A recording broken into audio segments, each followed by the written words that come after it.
everybody. I'm glad there's been some music, and I'm glad that the host has hyped you all up a little bit, because I was a little concerned starting off in the morning that everyone's going to be a little bit sleepy. So yeah, I'm Kate Stone, and it's such a pleasure to be here and a privilege to be here and to be on this stage and to share some things about my life and some stories. I was asked backstage, is it really true that there's only one slide? So I'm a little lazy, so I don't make any slides, and I don't really have a script. So what I will talk about are just things I've learned in my life and that I feel, just from what I've gleaned from living my life and where I think things might be going, but also your presence and your smiles or frowns or whatever might influence a little bit what I say. So it's kind of a conversation, but I'm the only one speaking. I love those conversations. I tend to corner people in the hotel lobby and talk at them for half an hour. Yeah, so my background is I'm a scientist, which basically just means I studied science at university. But I think really I'm a creative. So yeah, I studied electronics and then I did a PhD in physics.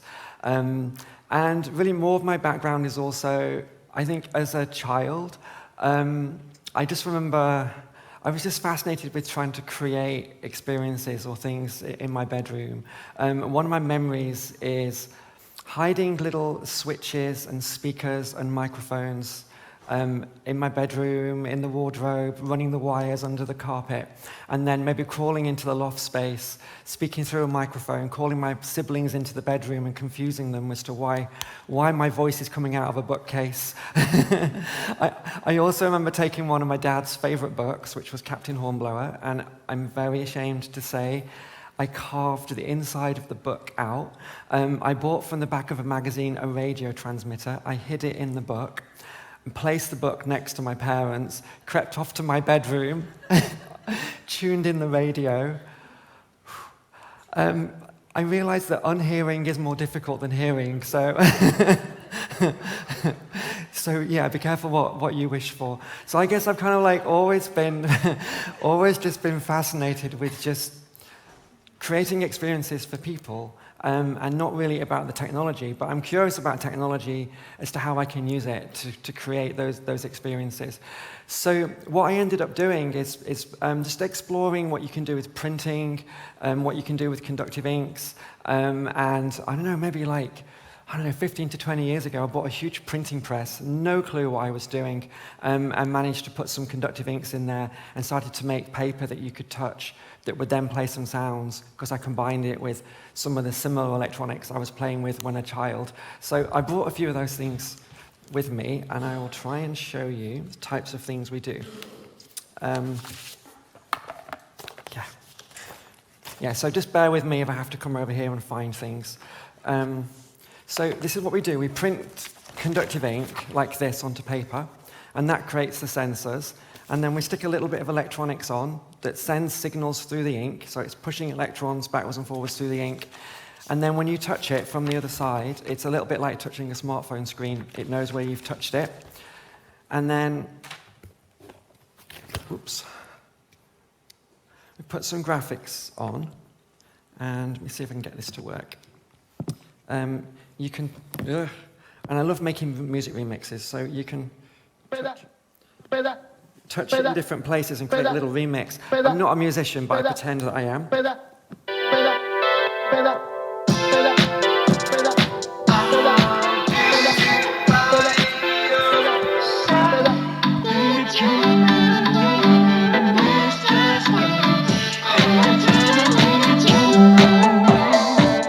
Yeah, I think in life everything's a remix, so I love turning everything into a remix.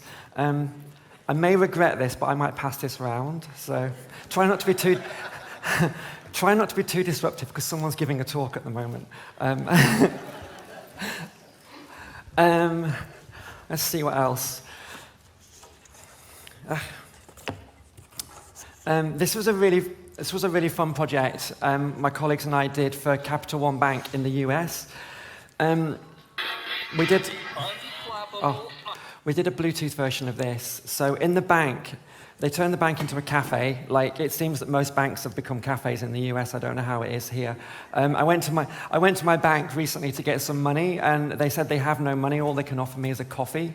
I don't know what happened. So we did these large posters, and they made these superheroes, and they did this beautiful graphics. So, oops, turn it on. The Flexor. Unlimited financial flexibility. I love that creativity. The Frugal Master. Miraculous master of saving. The Unflappable Optimist. Working tirelessly towards a better tomorrow. So, I might pass this round too. So really, just the idea is, what if a poster, an ordinary poster, you can touch it, and it has a graphic, and it talks to you and plays some sounds. And that's what I'm really fascinated with. How can we allow the ordinary to become extraordinary, to have technology inside, to have technology that's invisible? I'll pass this round too. Do you want to have a little play? Again, I'm trying to do a talk, so keep it quiet. One more thing. I don't know how I'm going to do this. A few years ago, I made a notebook for musicians. So this is a notebook for singer-songwriters. And notebooks are supposed to play notes. That's my bad joke. I don't know if you can see, but I also put these lines in the bottom of the notebook. And I don't know if anyone knows what they're for, but they're for footnotes, which, again, I thought was funny, but no one else did. And then in the back, it has a fold-out piano, and it Bluetooths to my cell phone. Probably can't see it, but when you... Yeah. The idea is you can write your music, and then you have an idea of some sounds, and then you can play sounds on that, and then it folds back like that. So, yeah.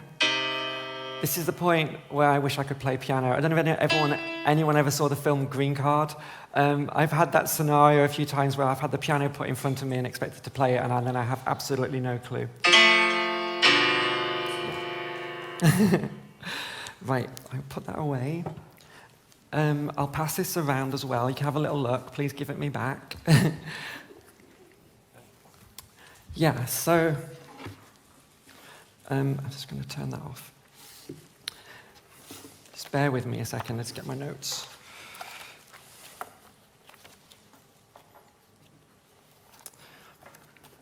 Right, yeah, so that's kind of like my background. That's what I do. I'm just fascinated with making everyday things a little magical and connected to things. And then as I've been doing this and just kind of going on my adventures, I guess we all go on adventures. I love like hiking and disappearing into the mountains and getting a little lost, which can be a little scary. I have discovered I have animal magnetism. Unfortunately, not the right kind of animal magnetism. One point in my life, I was gored through the throat by a wild deer, which was not good, but so luckily I can still talk. That was a few years ago, and God, I did not mean to talk about any of this. A few months ago, I was lying on a mountain in California, and I woke up in the night because a bear was putting its claws on my legs. These are true stories, but I'm actually here. So yeah, I go on my adventures, and I just think about things. So I kind of started thinking about what the future might be like, and what the future might be like. Instead of thinking about technology and imagining all the tech in the future, we kind of visualized it, flying cars and all this big tech. What would it be like if we thought about the world, not about the nightmare that we're going to sleepwalk into, but the dream that we might want to choose to build? What if we, to understand how humans work, who we are, what brings us meaning, what makes us happy, and think about those things, like really who are we, how are we connected, what type of future might we build? And I ended up with these 6 reasons. I don't know why it's 6, it just kind of happened to be 6. The first one is about tech, and it's the only one that's really about tech. And it's about invisible tech, which is kind of a little bit what I tried to show. And it just really fascinates me how much space there is inside absolutely nothing. In the 1900s and kind of in the 1800s and going to the 1900s, technology was really all about the big, about steam engines, about big things. And technology now is really all about the small. The American physicist Richard Feynman in, I think, 1959 gave a lecture where he said there's plenty of room at the bottom. And what he was talking about is when we can make things really small, we have an incredible amount of space. And I think he was also alluding to things like using a beam of electrons to pattern things rather than the big things that we might use. When I did my PhD, it was with the group that had originally invented the electron microscope, I think. And I was using this tool that could draw lines with a 10 nanometer spot size, which is 10 billionths of a meter. And I was using that to draw little circuits so I could pass electrons through something that was so small that electrons went through one by one. And I think that then was state of the art, and maybe it's 25 years ago. And electronics now has got to the point where we have transistors that have feature sizes that are pretty much down to that size. Things that are so small. We thought we couldn't pattern things smaller than light itself, smaller than the wavelength of light, which is a few hundred nanometers. Now we pattern circuits in the tens of nanometers. And I'm kind of fascinated by, we think about looking through the telescopes at the edge of space and how big things get, but we rarely consider how much space there is when we get really small. Instead of going orders of magnitude big, we go orders of magnitude small. The amount of space that there is phenomenal. We can fit more transistors now on a grain of sand than we could on an entire beach at the point when transistors were invented, which I think was about 1947, I think, the transistor was invented. And it was only in 1961 that they put a transistor and a capacitor and a resistor together to make a chip. And in that time, we've come to something where we can have billions of transistors on a speck of sand. So I'm just really fascinated by, as tech gets small, it gets incredibly powerful, but it also disappears. It disappears into everything around us. You think of the technology of a vaccine that was, the vaccine that was used to combat COVID. It's just in us. There's not these machines that are curing us, these big things. These are things that are inside us.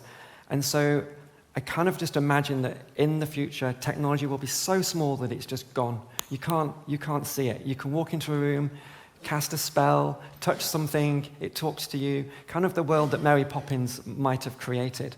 And that's kind of like where I started. What if we wake up one day and all tech has gone? I went to a conference a few years ago in Sweden, and for some reason they convinced me to inject a chip in my hand. I've hardly ever used it, but I did use it once. I programmed it to be my hotel room card key in a hotel in Baltimore. And I used my hand to open the door by waving my hand in front of the door key. I don't really know why I did that, but little anecdote, my brother once told me, he has a couple of challenges. One of them is that he sleepwalks, and the other is, well, it's not a challenge, but he sleeps naked. So he was in a hotel room once, drank too much, sleepwalked out of his hotel room naked into the corridor, and is locked out of his room, and all he could do is get the little cloth and go to reception. If he had a chip in his hand, he'd be fine, he'd be able to get back in his room. So just, imagining all tech is gone and it's invisible. Okay, so the second one is nostalgia. Humans are very nostalgic. This is a beautiful theatre. It looks very old-fashioned, and I think we love it because of that. And nostalgia makes us feel that we're nostalgic for a past where we thought things were better, but they never really were. I do believe that things are better now than they ever have been, but nostalgia kind of paints things in a way where we feel they are better. So we tend to design and want to create and crave things that look old-fashioned. So we invent tech to make things new and shiny and look high-tech, and we could be in a really high-tech, futuristic-looking theatre, but I do believe that in the future, we'll crave this more. We have amazing digital photography, digital cameras, yet some people still want to use an old camera with film. And I, as we probably all used to use a camera with film, I remember when I used to do that, if there was some lens flare or there was some light got in the camera, and it was really bad. It was not a good thing. And I was speaking to someone recently who was saying, They have a camera, it's a little beaten up, a little bit of light gets in, their photographs have this light coming across them, and they love the fact that you can see the imperfections in things. They like the fact that things look a little old-fashioned. We don't want things to be perfect. I think that imperfection is the hallmark of reality, and the more we try and create tech to make everything and everyone look perfect, I think the less real things start to look. So, thanks. Yeah, I think it's beautiful to recognize that, but it's also important to recognize that the things we're nostalgic for didn't really necessarily exist. But when you combine nostalgia with invisible technology, that's when I first started to sort of imagine a future like looking like this, but with all of this invisible technology. The third, I can hear the poster somewhere. The third thing is friction.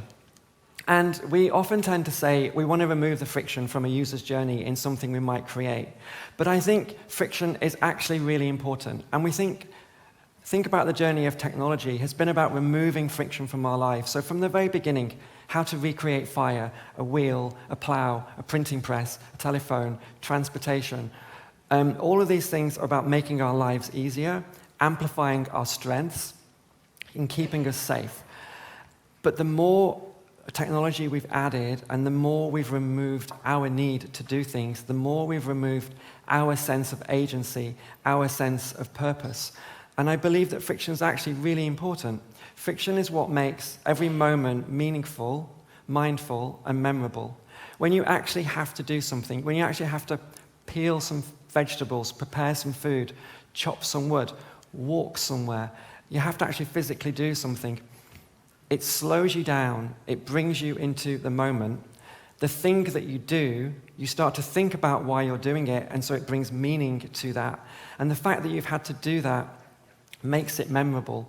So I kind of think there's good friction and there's bad friction. There's friction that frustrates, and there's friction that actually brings that meaning. If you're to create some experience with a product, to create some experience for a brand, and you make it so seeming, so just nothing happens in it at all, no one would remember having that experience. So you kind of want to build that friction in so that someone has a journey as they experience that product. So friction is really good. Imagine if sex had no friction and you couldn't feel anything. That wouldn't work so good either. So I think that if we combine that, I want to chop some firewood. I want to grow my vegetables. I want it to take 6 months for that food to appear. I want to prepare that food. You've probably all heard the stories where when they started to make cake mixes, and they realized that people didn't have a sense of agency. I think this was in the 40s or 50s. So they made it so that you had to add an egg so that people had some agency and felt that they were actually making that. And then in the 80s, they came out with microwave meals. So all you do is you put this little box in the microwave, press the button, 2 minutes, you go and sit, watch TV, you have to do nothing. It's really easy. Whereas now, that's not what we want. Now we want meal kits that are delivered where you have to peel the vegetables and prepare the food. And so I think we will have more and more things like that. So you kind of combine that into the mix as well. Like, where are we? The fourth one is about mind. I'm not a psychologist, and these are all things that just come to me as I'm lying in a forest trying to avoid a bear or a wolf or something. I believe we have two halves to our mind, our inner mind that's in our body and our outer mind that is everything around us. And I define mind as whatever I use to form my thoughts, whatever I use to think.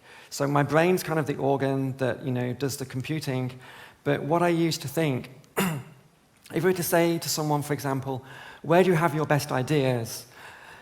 You might say, when I'm in the shower, when I go for a walk, if I'm smoking or something. So if you use that thing to have your ideas and your thoughts, then it must be part of your mind. And we use that to think. Think of something like a spider. It uses its web to think. It's outside its body. It's how it knows something's there. It's how it can sense its environment. If you move a spider from a web, it's probably no longer really a spider. If you take any other animal out of its environment, which it uses to think, and put it in a zoo, you've literally pulled it out of its mind. And as humans, that's what we're doing. We've removed ourselves from our environment. We've connected ourselves to our cell phones. When I go hiking and I stand on top of a mountain, I just started to visualize these field lines, because I'm a physicist, I guess. But I kind of just imagine these colors of light coming into me. And there's five colors, and each one represents a different one of my senses.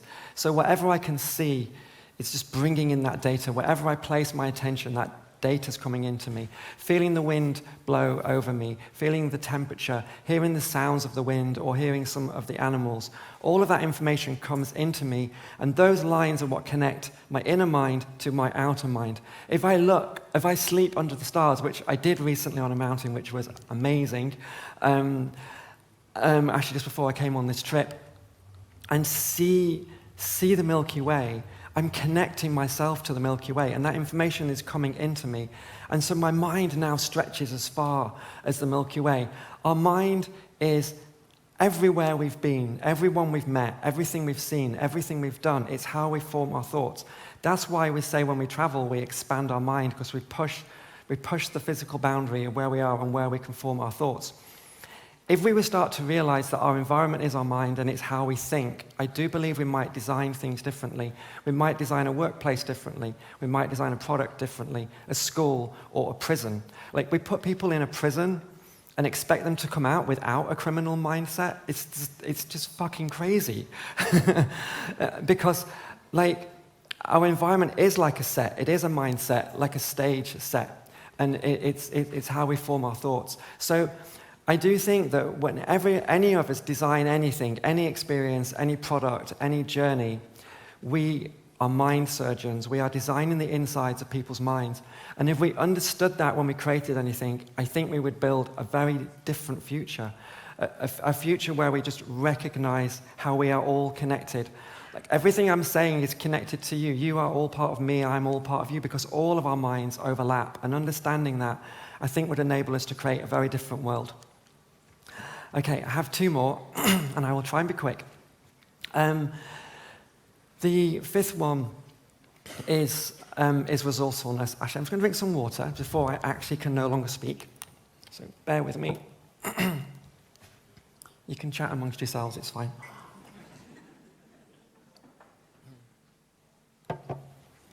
Right. Just before the pandemic, I was living in a house on a mountain just outside Woodstock, New York. I don't know how I really ended up there. I'd already managed to push the boundaries of working from home. My job is in London, and somehow I now live on a mountain just outside Woodstock. Also, I'd been to a conference in Chicago where they were talking about how to save the world, how to spend money on technology to make the world a better place, and all of that.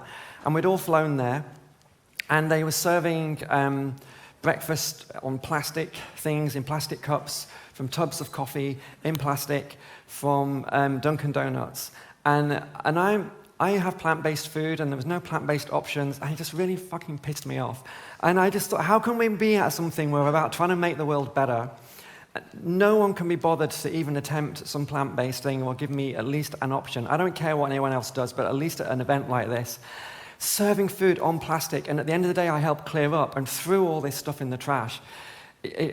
And I went home, and it just really made me think about the things that I buy and what I use.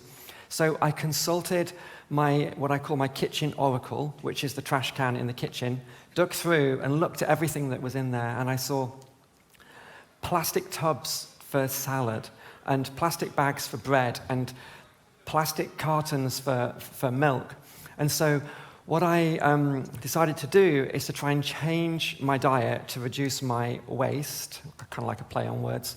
And so I bought a flour mill. I've milled my own grain to make my own flour, to make my own pasta. I set up some hydroponics to grow some spinach. I had soybeans to make my own soy milk, to make I'm a little extreme. It took me 6 hours to make a lasagna, which is a little crazy. But there's a lot of friction. It brought me a lot of meaning. I felt very nostalgic, and all the tech was invisible. And it did, and it made me really happy. when I was a kid, there's something else I remember. My gran used to say, you should cut your coat from the cloth at hand. And I always used to imagine going in the lounge and seeing a coat shape cut out of the curtains, but that never actually happened. And she was really trying to say, try to use what is around you to meet your needs. And that's kind of what I was doing. I was trying to meet my needs from the things that are around me. Anyway, that was 2019, and then COVID happened, and everyone's like, the shit hits the fan, and everyone's running for toilet paper and pasta, and I'm kind of sat on my mountain going like, I'm kind of okay, thanks. Milling my flour, making my pasta. And what it made me realize is that resourcefulness leads to resilience. When we meet our needs from the things that are around us, we are inherently resilient to changes in our environment. That's the reason why we all exist, really, because we're adaptable to change. So if we can do that, shop more locally, create more of what we need, not only does it sort of satisfy some of the other things to do with mind and friction, it also deals with things like global supply chain issues and all of those things, because we're dependent on such long supply chains and having things come from so far, and we don't use things that are made locally and really reflect local needs. So that's why I put that one in there. I do believe if we create what we need from what's around us, we will be inherently resilient and safer and more likely to survive. And if we understand that, we will do it because we need to do it to survive. The last one is another thing to do with COVID. I happened to meet some people in the forest, and they told me to buy a radio just to be safe. So I bought this radio. I bought a ham radio. And I had to study and get my license, so I became a nerdy ham radio operator. My call sign is KD2 RYD, Kilo Delta 2 Romeo Yankee Delta. That's who I am. During the pandemic, then a few of us on our radios around Woodstock, we would meet at 8:35 every morning and speak on what's called the 805 repeater. And just why it stuck in my mind was, so it was started by this guy called Paul AC2UQ, and exactly at 8:35 the radio would crackle alive. You could hear people just getting their coffee and getting ready. And then he'd say, this is Paul, AC2UQ. If anybody's out there, come with your call sign now. And one by one, people came, on their radios, and there's about 10 or 12 of us. And we just had this conversation. Only one person could speak at a time. We'd speak in order. We'd speak for 2 minutes. And we would just give a little mundane detail about our life, one by one, and then get on with our day. And what I realized is just that hearing the random people around me, hearing the mundane part of their life, uninterrupted, it built into this really rich tapestry of just hearing what people in my community were doing. And so that's why the last one is really about community. When we realize that the quietest person in the room may have the most to say, when we give space for every single voice to be heard, to say what they have to say, we build a much, much stronger community. And again, we are resilient. If we only connect with the people around us who are similar to us, we are vulnerable to something that could disrupt and destroy our lives. We need to connect with as many people who are different to us as possible. As an engineer, that's how I imagine you make a system that's just really, really strong. So when we recognize the value of community and connecting wherever possible with people who are different to us, we will build a really strong society where we have access to all the information we might need to have. And so when I tie all of those things together, that's how I imagine if we really understood that, we might build a future we want to live in rather than this nightmare we're going to sleepwalk into. And if I just the last point, if I just imagine that we're on this spaceship called Earth that's traveling through space at the speed of time. And there's 2 dials. One of them is our mental health. It's in the red. The other one is our planet health. It's in the red. If we don't do something to change how we live our lives and how our mental health is and how we treat our planet and how our home is, we worry about the survival of the planet. The planet's fine. It's us that are going to be fucked unless we do something about it. So if we don't do things to bring meaning to our lives, if we don't have community around us, which we all saw during COVID, how much that affects our mental health, and if we don't treat our environment differently, we're not going to have a future. So I really hope we can understand these things and build this future that we might want to live in that perhaps looks a little more like the past than the present, but really is very futuristic. So thank you very much.